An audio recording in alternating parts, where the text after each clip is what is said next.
Broadcast is now starting. All attendees are in listen-only mode. All right. Hello, everyone. Thank you for joining us on this webinar on the deferred candidacy policy. We see about 40 people are online. We have over 70 attendees.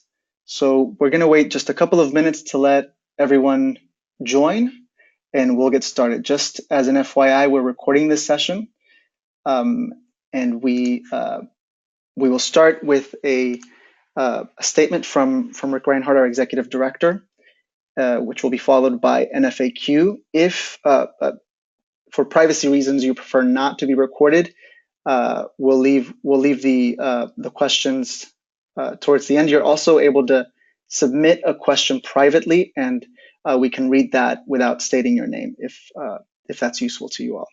We'll get started in just a couple of minutes.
Okay, I think we have most of our attendees online, so we'll get started.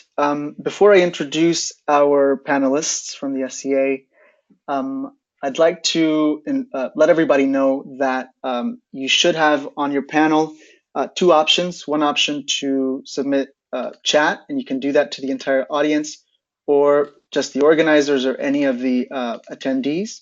You can also ask questions, and your questions can be answered in the chat window, or we can also read them out loud for all attendees. Just let us know if you prefer for it to be private or public. So we'll get started. I'll first start with, my name is Vicente Partida. I'm the comms director at the SCA.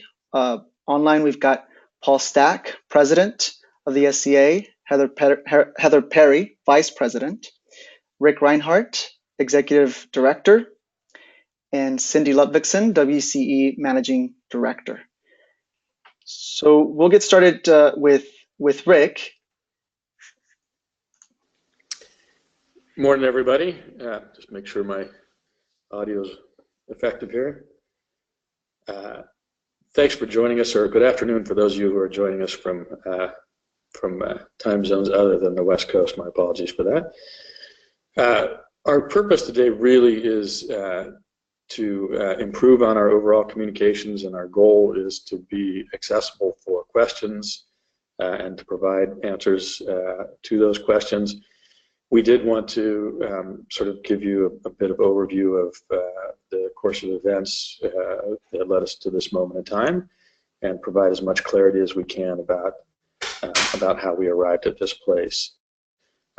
So I'll give you a brief introduction to that, and I'll try to be very brief, and then leave lots of time for others on this panel to illuminate those thoughts, and then we are here for your questions, and we'll give you every answer that we know the answer to. So without further ado, I just want to run very quickly through the course of events. It would be typical for World Coffee events to utilize some of our World Championship events as a way to extend our support and our fostering of specialty coffee communities around the world. In general, the World Barista Championship has been held either in the World of Coffee show in Europe or in the SCA Expo in North America, although from time to time we have also offered the WBC out in order to pursue that strengthening of communities in relevant host cities. We have regularly over the last 5 years been able to extend other competitions out as a means of helping to foster those growing communities. This year was one of those years where we were able to offer a number of our world competitions out to other sites. So we issued an RFP asking for interested parties to respond, and we received 2 good, clear bids from responding cities that would offer to host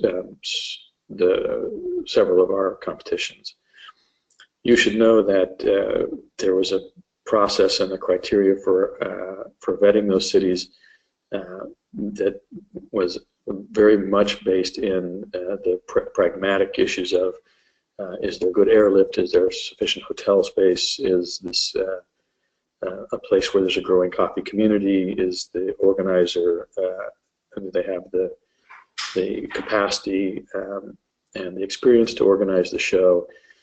Is there a show that might be of interest to our community to attend, etc. So those criteria were applied to vetting these offers, and ultimately 2 cities, Belo Horizonte and Dubai, were selected as hosts for several of the competitions. You'll note that while there was a process, clearly it was lacking in its expanse, and we are very much aware of that. And are committed to changing that so that the hosting criteria includes some other critical aspects of decision making, and that vetting process becomes more robust. And I think Cindy will talk more about that later. But in any event, we want to be certain that that's clear, that we have already committed to and will continue to move forward with revising that criteria, that list of criteria, and the vetting process. In any event, we were made aware quite clearly of something that we had rather thoughtlessly overlooked, which is the potential challenges, or very real challenges, for certain members of minoritized communities within our organization. And so we quickly made the decision to try and understand how to mitigate that. I will say that a tremendous amount of debate, gathering of insights, research, polling, etc., went into trying to understand how we might mitigate these circumstances. And 2 things became apparent to us fairly early. One of those is that the driving issue here is the compulsory nature of a world event. If you've been a competitor in a championship series and you want to continue to compete at the world stage, you have to go where the event is being held. And we realized that that created a compulsory scenario where people couldn't necessarily elect not to go to any given destination unless they were willing to forego their pursuit of their championship. The other thing that became readily apparent to us was that in almost every case where we've held a competition, whether it was in Europe or in North America or in any other cities that we had held competitions in over time, we were likely to encounter 1 or more scenarios in which qualified competitors were unable to compete for reasons of legal structures, for reasons of inability to acquire visas, for a host of other reasons. We're clear that there's not equivalency between all those reasons, but we did make an effort to try to develop a policy that would mitigate all of the possible reasons why a qualified national champion would not be able to participate at the world level. The result of this was as follows. The board of directors of SCA stepped in after the signing of the contract by World Coffee Events to try to address the situation. The board appointed a review panel. The review panel was formed of volunteer leaders, staff, and a range of other stakeholders in the organization. And they took a deep look, this review panel took a very deep look at the scenario, came back with their findings, and to be perfectly frank, was unable to reach a consensus on how to move forward, and presented those findings to the President's Council of the SCA and ultimately to the board of the SCA.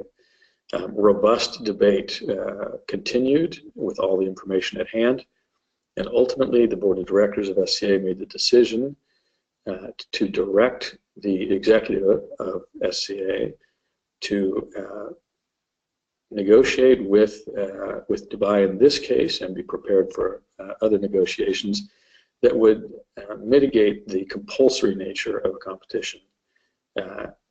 We did try and enter into that negotiation, and ultimately the result of that was a recommendation from the executive to develop a policy which allowed for any competitor who had issues legal around safety, around climate, or for whatever reason, entering into a destination where a world event was being held, to forego that entry but not lose their place as a world competitor, as a national champion. And from that point, the executive made a recommendation to the board to adopt a deferred candidacy policy.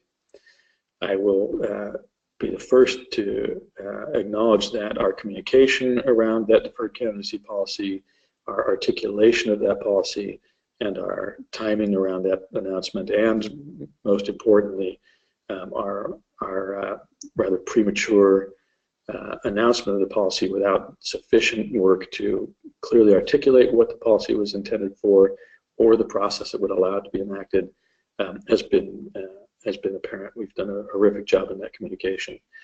I will say that this meeting and others like this have been very much an attempt for us to clarify not only the design of that policy and the intent of that policy, but the clarity with which we want to hear from the community about how to design and craft a more effective policy that offers the protection that it was intended to offer, without creating any additional burdens as a result, which is a clear possibility in the way we've announced so far, and our desire is to change that with input from the community, with substantial input from the community.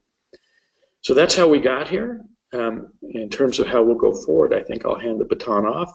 We'll be open for all kinds of questions as we move forward, but that's a quick summary of how we arrived at this place.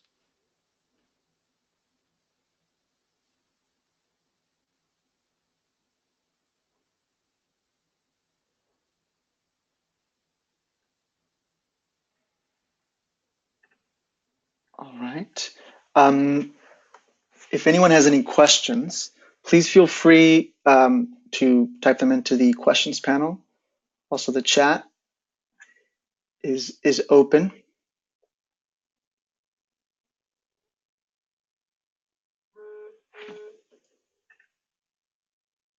Oh, 1 second.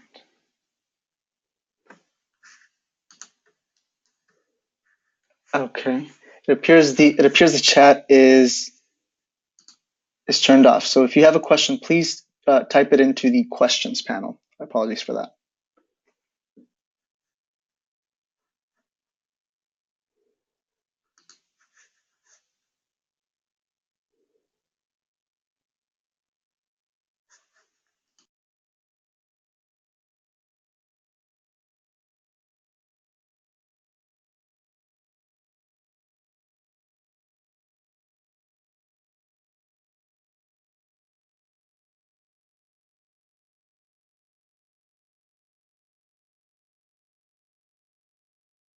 Okay, so we have our first question here. Is the policy complete or is it a work in progress? It seems more of an outline at this point. Heather, would you like to take that question?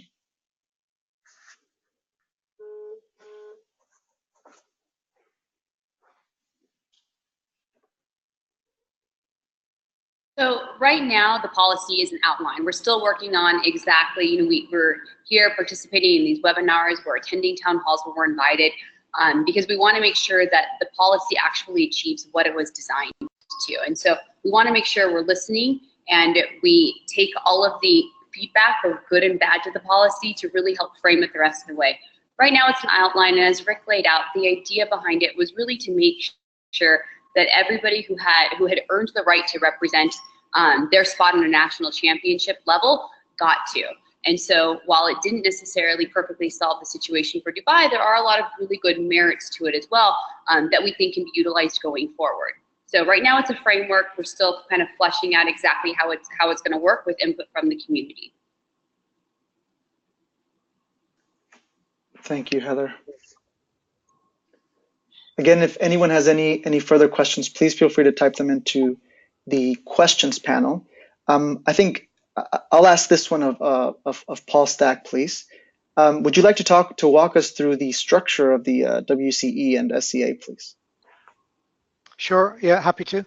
So I suppose if we start at the historical level in terms of the founding of WCE, which was founded in 2010, and that was founded as a 50-50 venture by the SCAE and the SCAA together to professionalize initially the World Barista Championships, but also to look at producing other events around the world as it grew, which is why it was named in the first instance World Coffee Events as opposed to the WBC, which was the former company. So WCE, daughter company, if you will, of SCAA and SCAE, and has been looking after the production of all competitions, global competitions since 2010. And also some other things like you may have heard of Reverb and other products that WCE produce.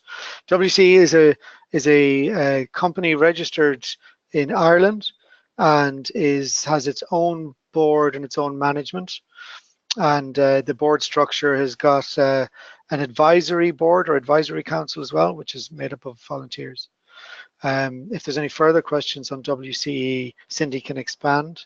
And then WCE, as being owned by SCAE and SCAA in the first instance, when unification came into being this year, it meant that the new unified body SCA had the daughter, if you will, WCE 100% as part of SCA. So WCE still exists as a standalone company, 100% owned by SCA. Thank you, Paul. Cindy, would you like to walk us through some of the structures of the WCE? We can't hear you. There you go. There you go. Yeah.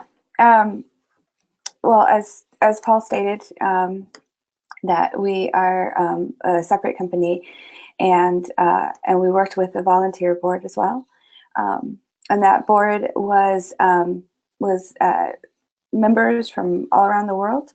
They didn't typically just reside in US or Europe. They were nominated by those parent associations, but they resided from all over. And a lot of our activities focused specifically on engagement in other parts of the world. We knew that there were parent programs in the US and Europe, and so most often we looked at opportunities to engage and build programs in all the rest of the world where there was a growing community of within the coffee industry and interest in getting more access to engagement in coffee programs. And so that was largely what a lot of our activities were about.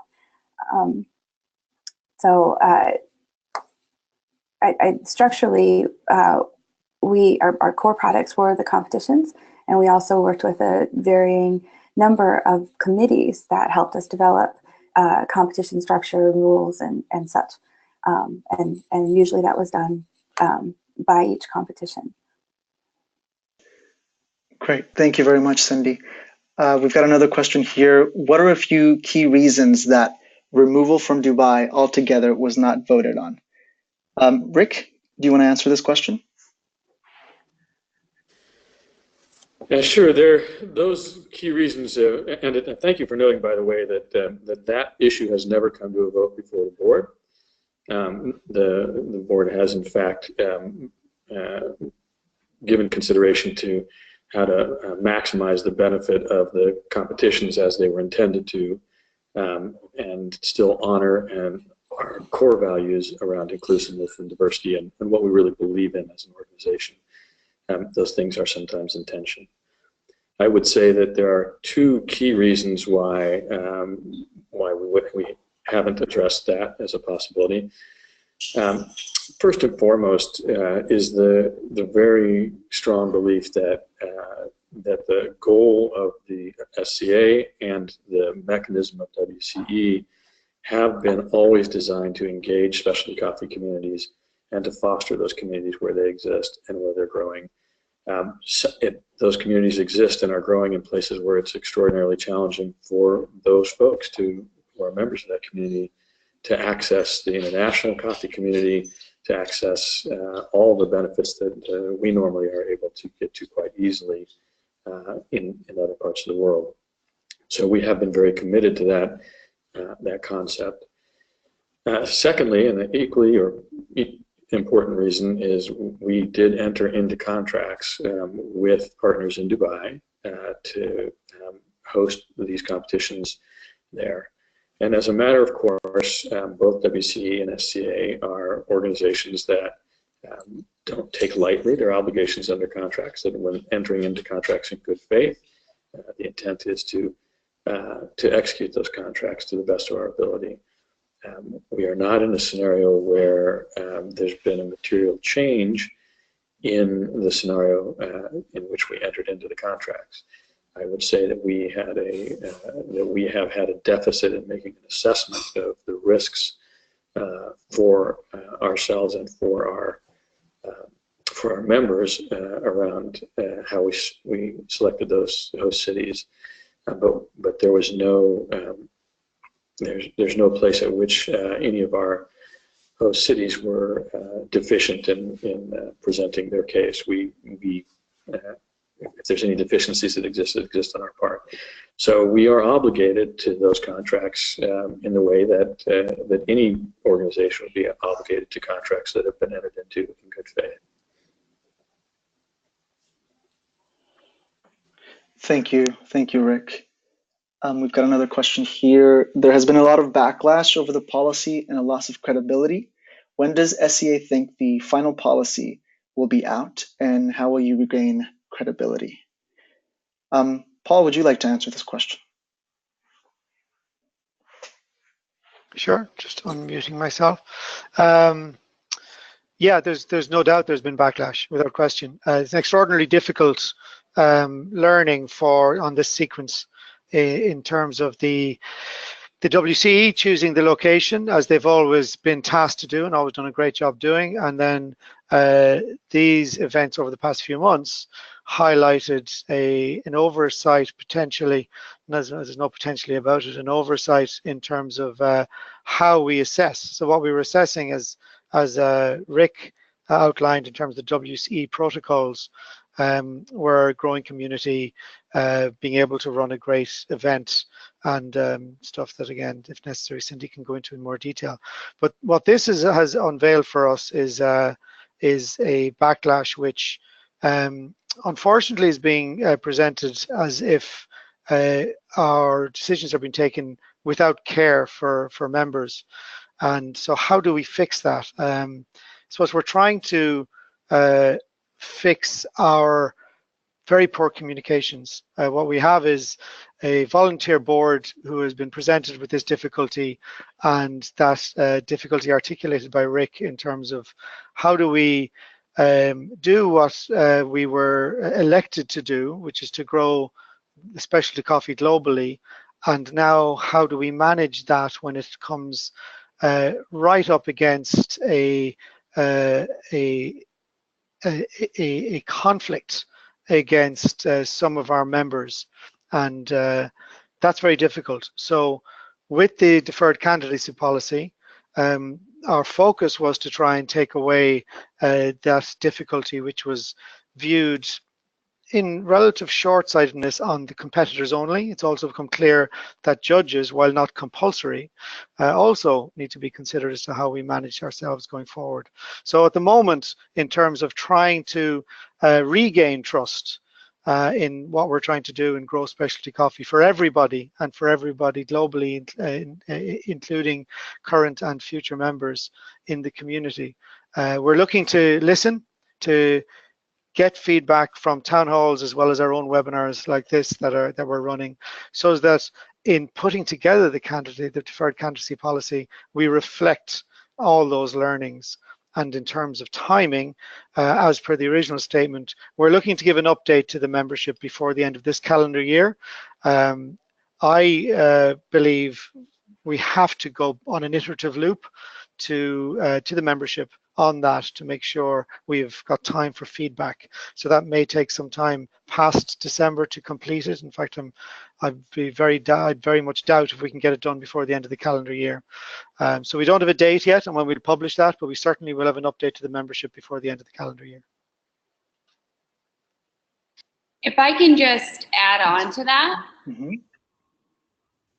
One thing I just want to make sure everybody understands as well is the DC policy. The board does not look at the DC policy as a license to take the competitions wherever we want to go. It is not. Now that we have this policy in place, we don't have to worry about human rights or anything like this because we've got all of that covered. People can just opt out. That is not the point of it. We know we also need to review our site selection process and include human rights. And so we've got that part of it as well. But I don't think you can look at just one without the other. I just want to make sure everybody's clarified. It is not a license to go wherever with that DC policy. We are also looking at that site selection process and reviewing that and updating it to make sure it does reflect our values.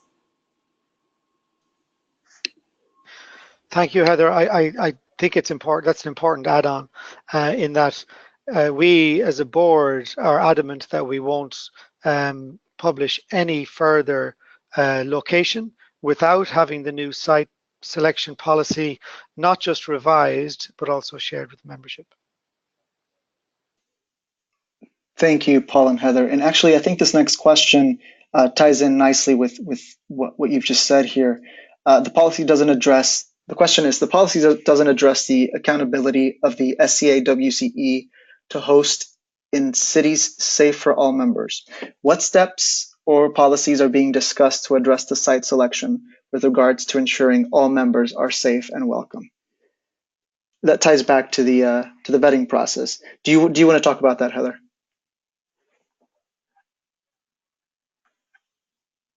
Yeah, ultimately, like I just said, we know that the site selection process, it's public for review right now. The RFP, you can look at that on WC's website, and you can see what we currently ask for, and it's very logistically based currently.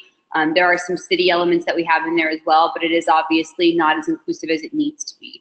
And so we are reviewing that site selection process as well. As Paul mentioned, we aren't selecting any other sites until we make sure that we update that policy and that it's reflective not just of our mission, but of also our values. And so that we don't select sites where our members don't feel safe. Any part of our membership doesn't feel safe. We need to make sure that we feel, and you know, with that process, we're still going to run into places where for some reason people can't get a visa, or for some reason a person can't attend. That's just the nature of the world that we live in. And so the DC policy has still helped to answer that question. But we do know that the site selection process will need to be updated to make sure it reflects our values. And I don't know if Cindy, if you have any more specifics. I don't have a specific timeline on it outside of the fact that we aren't until that gets up to date.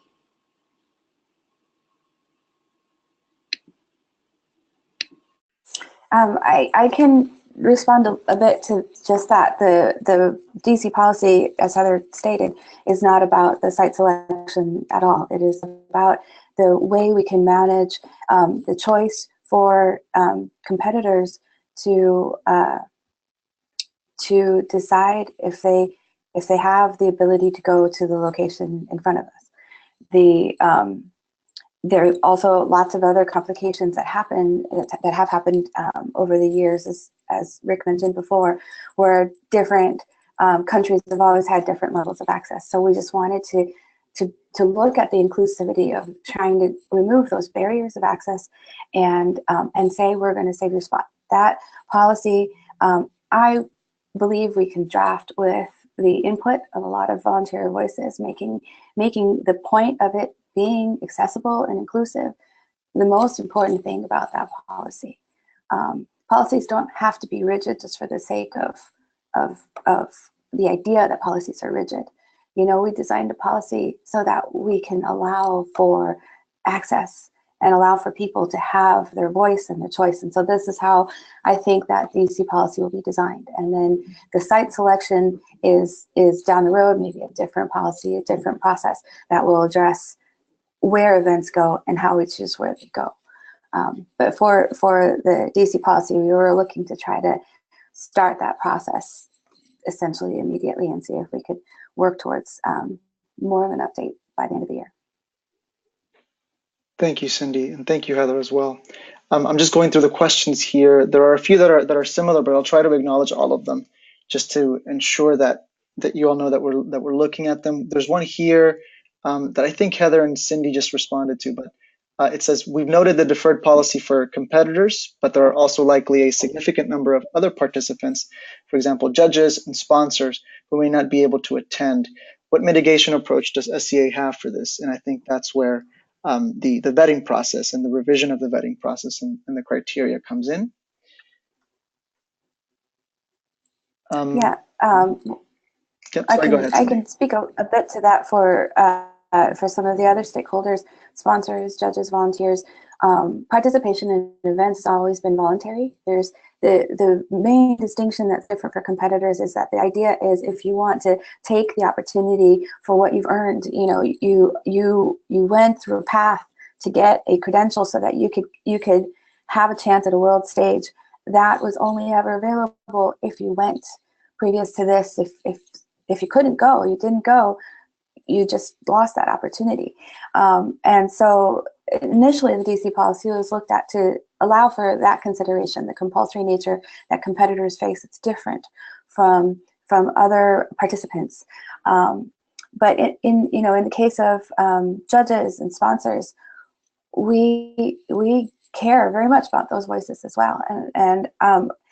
And so I believe we've had a lot of open dialogue with them, but anybody who is in a position who feels like there is a challenge to that, to going somewhere, is more than welcome to contact us, and we can discuss that. If there's a voice, you know, that wants to consider other options there, we'd be happy to hear it.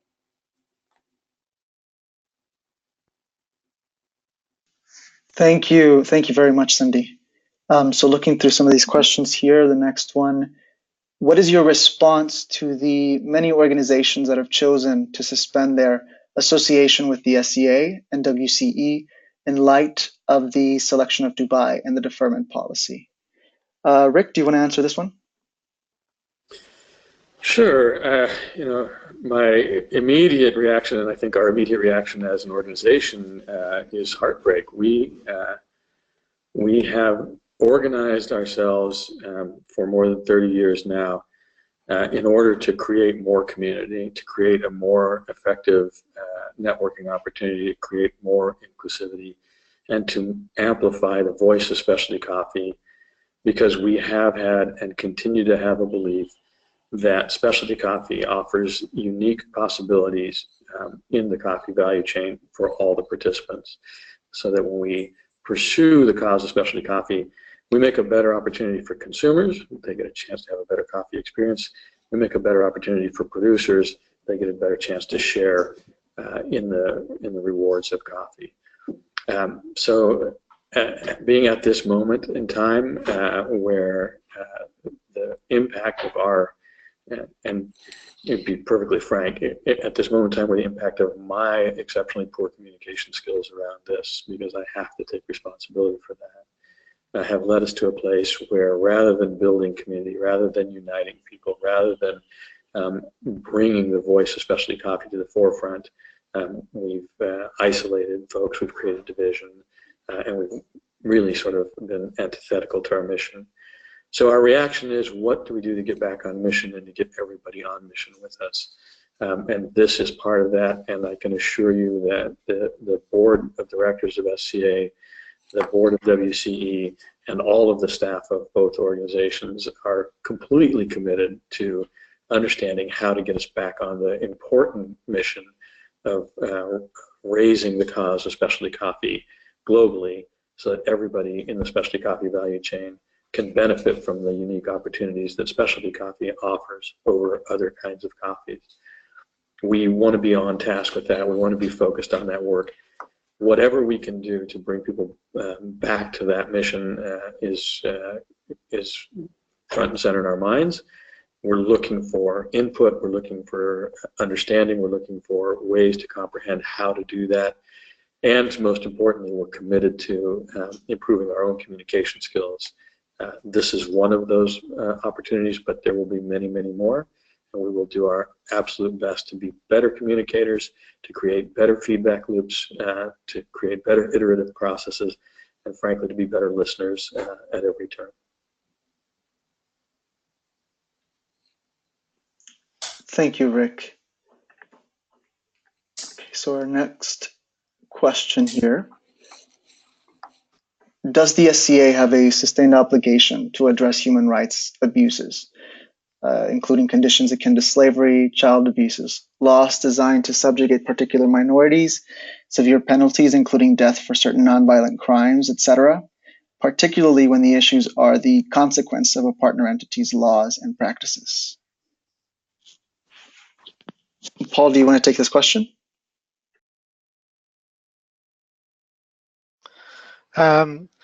Sure, thank you. This is a very difficult area in terms of what can we do as a specialty coffee association in light of human rights difficulties all over the world.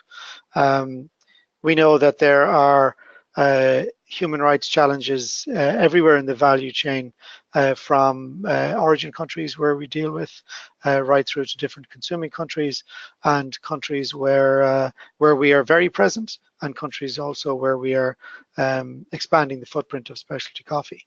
So how do we move forward with this balance of trying to fulfill the mission of growth across the globe, which is the mission that both heritage associations voted us in to do, and balance that with our obvious need to be cognizant of human rights in areas into which we go, because there's no question the former, if we're to try and grow specialty coffee, will always challenge the latter in terms of human rights as to where we go, because not everywhere has got the same human rights rules or social norms as, for example, US or Western Europe, and even those two things are also different in terms of access to different countries.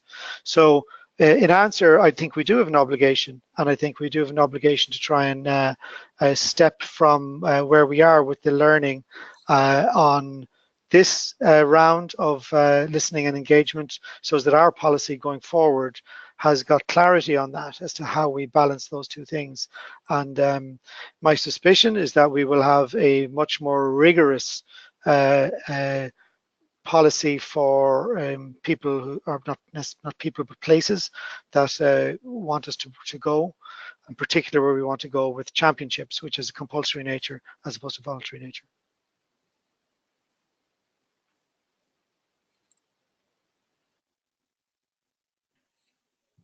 Thank you, Paul. We've got another question here. It is my understanding that SCA is not for profit and WCE is a for-profit. How does money from the WCE flow into the SCA? How does the SCA profit, quote unquote, profit from the WCE? Cindy, do you want to talk about this one? Okay. Yes, it's true that WCE is registered as a for-profit entity in Ireland. Some of that has to do with just the situation of the kind of company you register at is different in different countries. we're not a nonprofit like a charity. We didn't have a member base because we didn't have our own associations. We were an event production company and registered as a for-profit company. But our shareholders, our owners, have always been SCA and SCAE and nonprofit entities.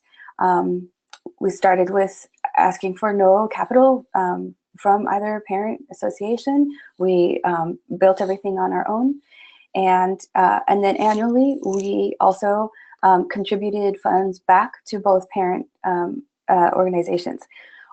Also previously, when our events are hosted or were hosted in the parent trade shows like Expo or World of Coffee, we paid for everything as part of the build and the facilities, utilities, catering, all of that, lodging, travel, everything, all on our own. So WCE as an entity has never really been profitable. Our scenario is a little bit better when we get hosted, because the hosting criteria talks about their help in supporting some of the actual production aspects, like providing a space, help providing the build and such. But again, we never asked for any kind of financial contribution as part of a direct financial contribution as part of a hosting criteria. It was always the provision of stuff to make the event happen, the production happen. If I can elaborate just a little bit here, from the perspective of being a company, a business, we looked at obviously the need to have some financial balance to be able to operate, have admin staff, and do the things we do, as well as the mission aspect of what the business was set up to do. And our business mission was always to look for worldwide engagement and to have our events allow for opportunity to build, foster, and engage with specialty coffee communities all around the world. That mission was always largely the driving force, much more than the idea of just making profit. And that was something that always guided everything that we did. We looked at going to places because of the interest that was there, the potential that was there. We often spoke with our national bodies about whether or not there would be activities they'd be interested in. Oftentimes that's how we came to choose All-Stars programs or various activities that we did in different countries for the competitions themselves. It is a significant investment to put on a big show like a world championship, but it doesn't equate or compare to what we see as the impact. And that goes to staff that work the shows, to judges, to competitors. People in their process of competition develop so many different layers of skills, sense of pride, ritual, perseverance, and then inspiration and motivation for others. And that is immeasurable. We see it every time we conclude an event, and the engagement, the way that the audience has responded to all the programs that we've brought into these different countries has been huge. And it's always been about the ability to have to just have that inspiration to make you feel like I don't just have a job, I have a career. I don't just feel like I do what I do for money. I feel like I do what I do for passion, and that leaves seeds of impact in specialty coffee, and that's always been the more valuable part to us as a company for WCE. Thank you very much, Cindy. I'm looking through some of the questions here. We've got some similar questions, and I think this one summarizes it well. As I understand it, here's a question. As I understand it, the DC policy requires that a competitor must provide a reason by which they cannot or will not attend a world championship event. This may require that a competitor, quote unquote, out themselves or provide reasons to their supporters, whether that is customers, bosses, friends, family, etc., why they will defer their candidacy to compete. What support can the SCA and WCE provide to members who have to make that choice? Rick, would you like to answer this one? Yeah. Again, I think it's abundantly clear that the DC policy has been a concept and a framework and is not fleshed out, neither as a policy nor as a procedure for how to access that policy. Our commitment to you, our members, and to the community at large is that we will define that policy and flesh out that policy and develop those processes with this thought and other thoughts in mind that we have had flagged for us by this community. We will continue to seek your input to understand what other obstacles exist and for creative solutions to this. We will make this access to this policy as simple, as non-threatening, as clear, and as painless as possible, whatever we have to do. We'll keep in mind that our actual objective is to protect the rights of qualified competitors to compete on the world stage. That's our goal. And as long as that's our goal, we'll do anything within the framework of achieving that goal to minimize unintended consequences, unintended obstacles that are created as part of this process. We seek that input. We relish that input. We will utilize that input to make this functional. And you have an absolute commitment from us on that we will make this a policy and a process that is aimed at achieving its intended goal and where we're extraordinarily aware of the unintended consequences, possibilities, and make sure that we avoid them. Again, this is a framework and a concept. It needs lots and lots of development, and we look forward to the opportunity to do that development with you, members of our community.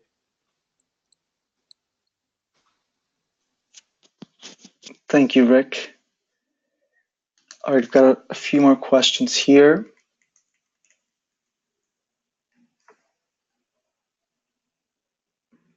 Okay. Question, will there be a public apology and full transparency in written form about how the decision came about and what the decision timelines will be? Paul, do you want to answer this question?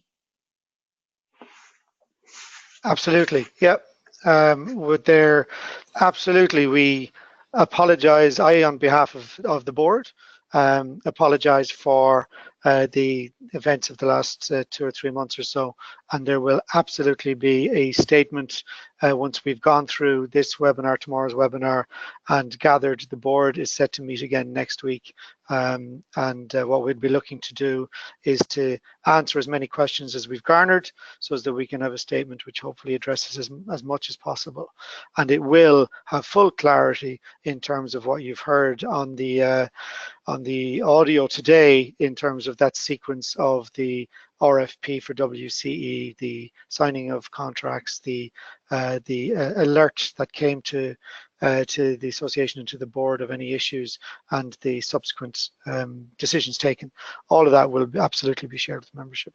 In terms of timing, I certainly would expect that we'll get that out, sometime in early December. Thank you, Paul. We've got a comment here, and I think it's a really good one. It's not a question, but I would like to turn it into one. Somebody commented, just want to say that although uncomfortable, I think addressing these financial issues and having transparency is important right now, because money is the first thing people look to about these types of issues. People think the SCA is profiting off hosting in Dubai, and they will continue to think so if we don't talk about that. So thank you, Cindy. That was in response to one of Cindy's answers.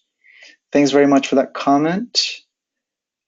Does anyone on the panel have anything to add to that? I might, Vicente, add just something clarifying.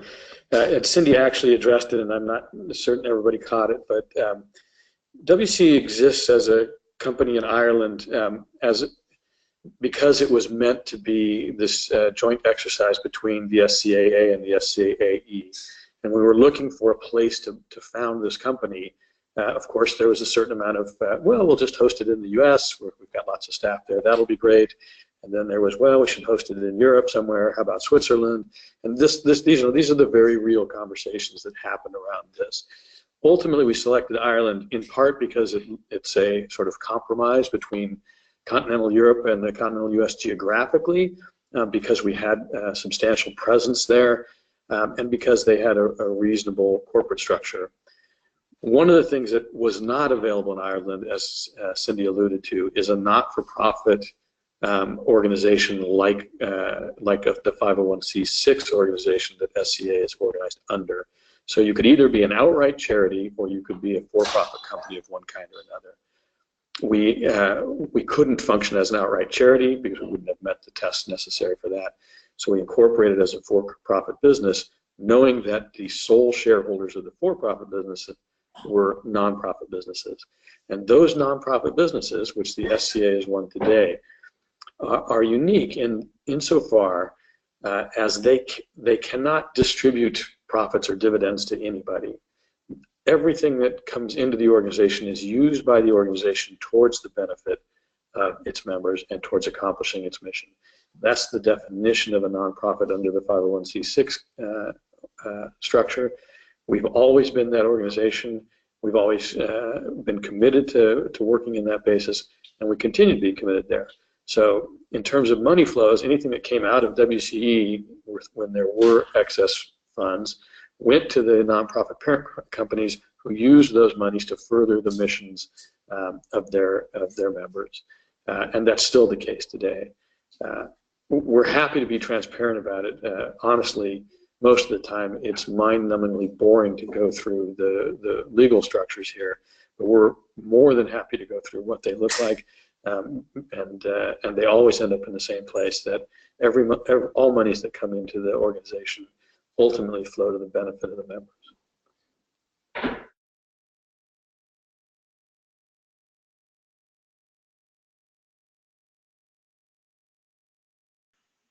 Thank you, Rick. Sorry, everyone, I was muted there. Okay, let's keep looking through the questions here. We've got a question here. The question is, I understand that a new procedure is being developed for site selection in the future. With the current process, at what point should this oversight have been caught? I am looking at the WCE board, and it is composed of 13 out of 13 men. Did the WCE board of directors approve the selection of Dubai? Heather, do you want to take this question?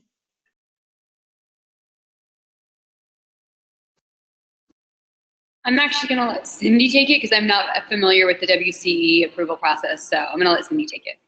Good call. Cindy? Okay, sure. At what point should the oversight have been caught? It's a very difficult part. It should have been caught. At what point? I don't know, and I think that there are a lot of board members, along with a lot of staff, who think that question: how did we miss it? And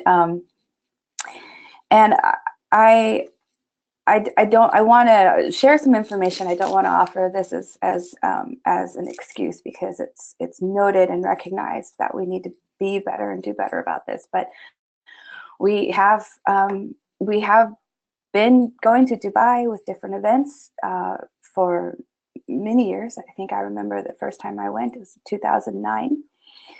And you know, the parent associations have also had a lot of experience there with education programs, different kinds of conferences and such. We've done All-Stars programs there, and just last year we had the Chess Favorite Championship, which is also one of the same championships that have come out to be hosted there again this year.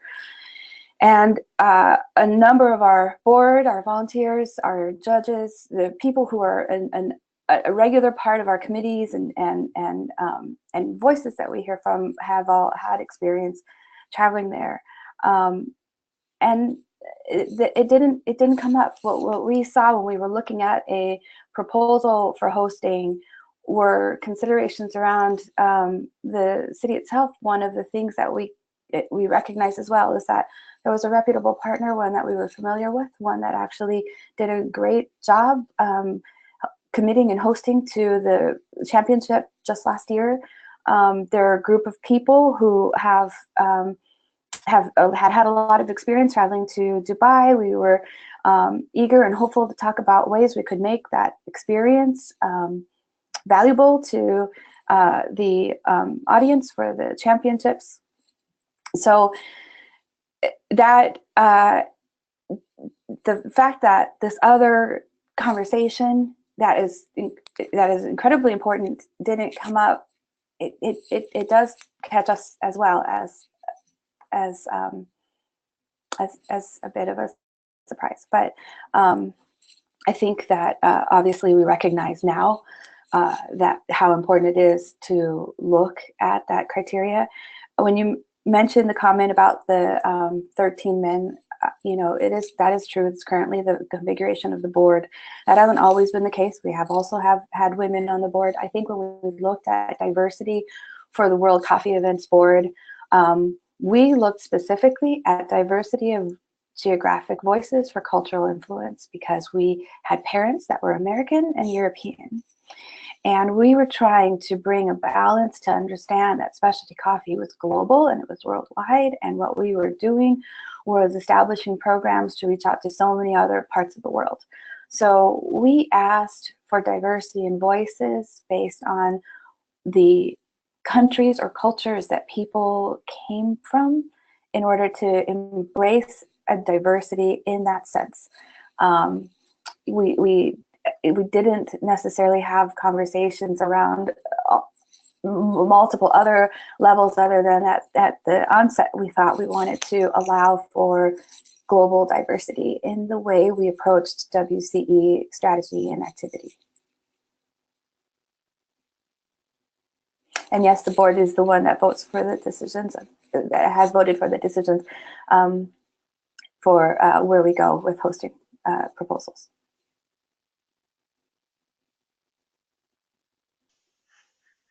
Thank you, Cindy. And I think this might be a good follow-up question here that you can speak to. And it's related. The question is, I speak for myself and my coworkers when I say that we are not so much interested in financial culpability as we are in personal culpability. The WCE Advisory Board is less than diverse. How will you address this? And I just want to point out, Cindy is the managing director of WCE. Do you want to answer this question, Cindy? Yeah, well, I think one thing I've always thought, obviously I am a minority woman and I am a voice in a lot of the guidance of the company. I believe we have a very diverse staff. The board seats were never my choice. It's not, and they weren't elected because we didn't have membership. But I believe that the way we curated our conversations and the importance of our mission was always respected, and that is something that I spoke to quite a bit. Where we go now, where we're moving forward in WC, as we mentioned, we are undergoing unification. We are now 100% subsidiary of a parent company. We've looked at how we can actually integrate more of the WCE activities into the umbrella of the bigger SCA, but then not lose touch with the product themselves. So we started the idea of beginning a transition where the WCE board would conclude the term at the end of this year, and select board members could be allowed an opportunity to raise their hand if they're interested in a seat on one of the committees or working within one of the councils, just to maintain that knowledge base of the strategies we had, the plans we had for all of the competitions, but we're also looking to actually embrace working with more groups to make the ownership of the competitions feel a bigger part of the bigger association. So we wanted to engage with the guilds and have more diverse voices and sort of bridge this gap of identity, because it's only just now this year through unification that we're able to do that. So for the future, there's not going to be the same advisory board after this year. There are going to be people working within the construct of the Events Advisory Council. Within that, a committee focused on World Championship development. Thank you, Cindy.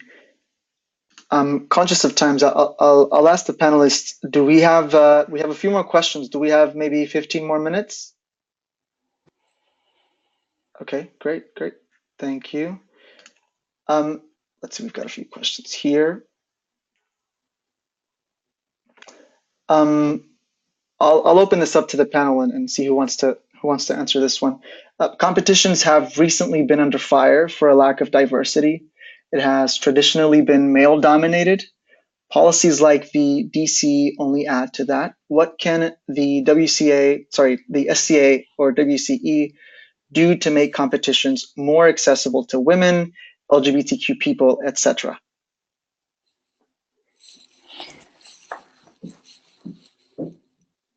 Should I take this one as well?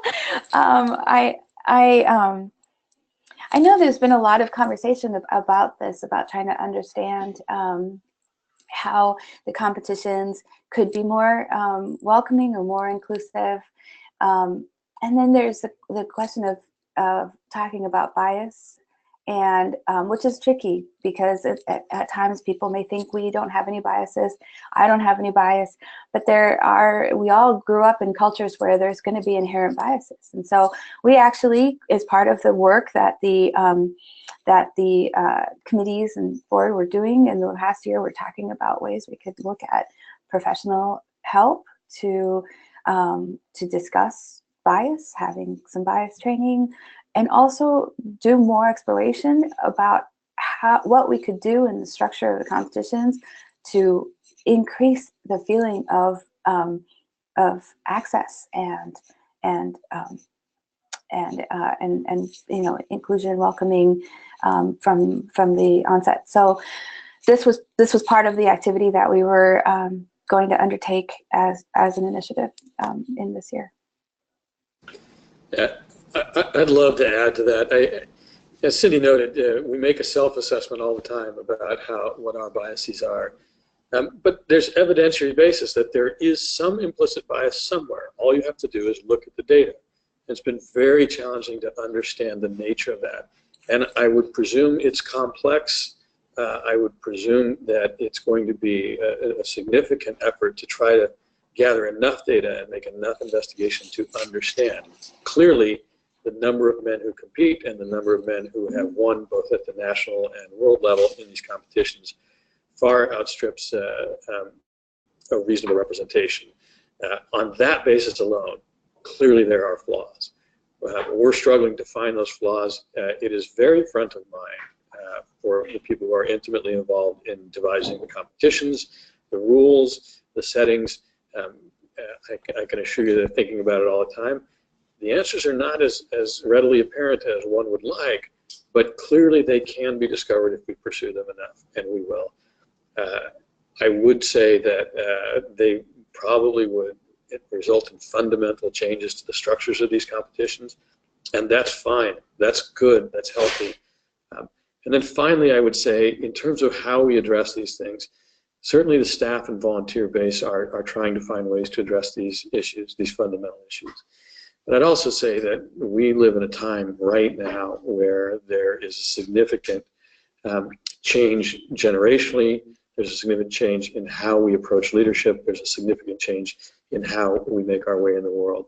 And I, for one, am optimistic that we'll see a completely different approach to these things as younger and more diverse and leaders with different perspectives enter into the fray.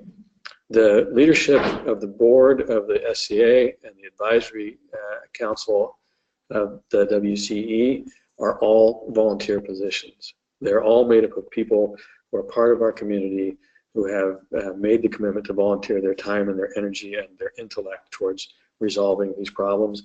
And we will continue to be in that position, and we not only welcome, but we beg for your participation as volunteer leaders. It's definitely the opportunity for increasing our diversity in leadership and solving these issues of inherent bias that we have struggled to identify. You guys are the solution, and we welcome you being that solution. Thank you, Rick. Okay, so next question here, and I'm going through, I just wanted to let everybody know we've got about 10 more minutes left, and there are a few questions that are very similar, but I'm trying to make sure that we cover them all. So next question here, a few questions have to do, and I'll open this up to the panel. A few questions have to do with accountability and how certain sections of the community can ensure they have a voice when it comes to the structure of the SCA and ensure that their voice reaches the board and reaches the executive. So one question here is, what steps should the U.S. coffee community take to create a U.S. chapter of the SCA? I'll open it up to the panel. Cindy, I'll start and then hand off to both you and Heather. To be frank, the issue of U.S. chapters has been on our minds. It's in the priority list. It got pushed down a bit, in part because the U.S. membership has had the sort of entire staff of the North American side of the organization as their representatives, and then half of the board as their representatives, and then through guild leadership, et cetera. So we hadn't given it a lot of attention, frankly, because it wasn't a priority for us. We had so many other issues to resolve. Obviously, that's changing. We're hearing very clearly the outcry for that, so it's accelerating in our priority list. I will say that both Heather and Cindy have been deeply engaged in trying to come to grips with how and when to launch a chapter process. Heather's been pushing on this issue for more than 2 years now, and Cindy has recently been assigned the staff position that will have to design what a chapter looks like and how it would be formed and constructed and created so that there's a maximum amount of access to decision making, to board members, to policy, et cetera. So having said that, I'll step back and shut up.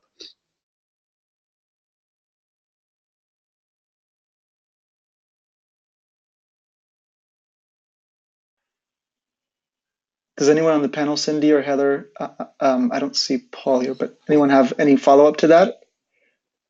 Can you hear me? Oh, yeah, we can hear you, Paul, but we can't see you, but we can hear you. I dropped out, so I've just called in on my phone. I'm going to try and reconnect online. Sorry, just to let you know that. No worries. Cindy? I'll fill in just a little bit. Obviously, right now, as a global association, we have membership in over, I think, 114 countries. And not all of them are chapters, but there are a significant number of chapters as well.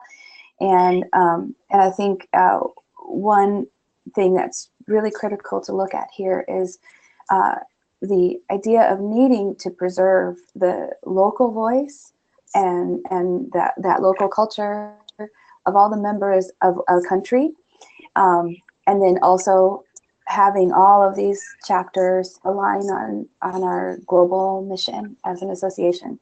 And there is a lot of work that needs to be done about that in the unification of these two associations. Obviously, there was a little bit of a mismatch from the outset, because one association was already a group of a number of countries, and then the other association was just one.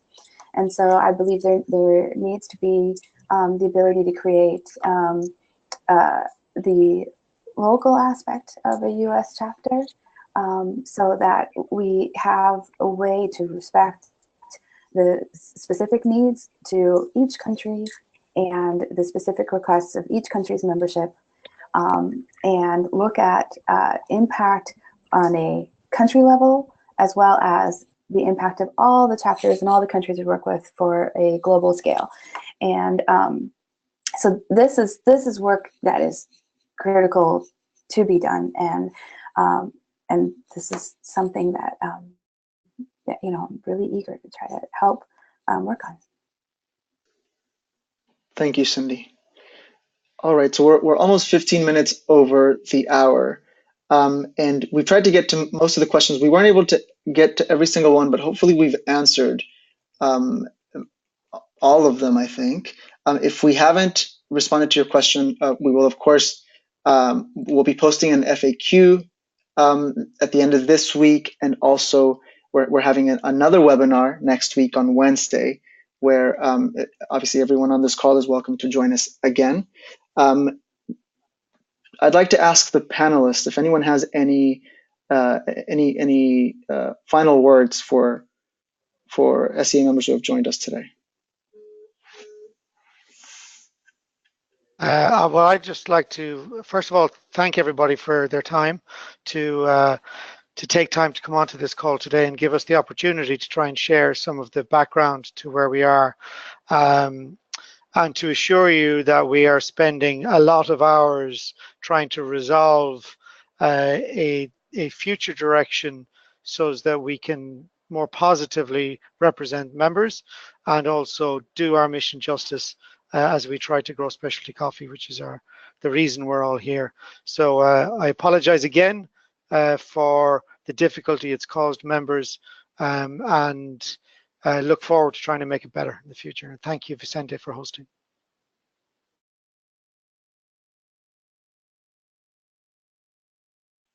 Thank you, Paul. Any other words from our panelists?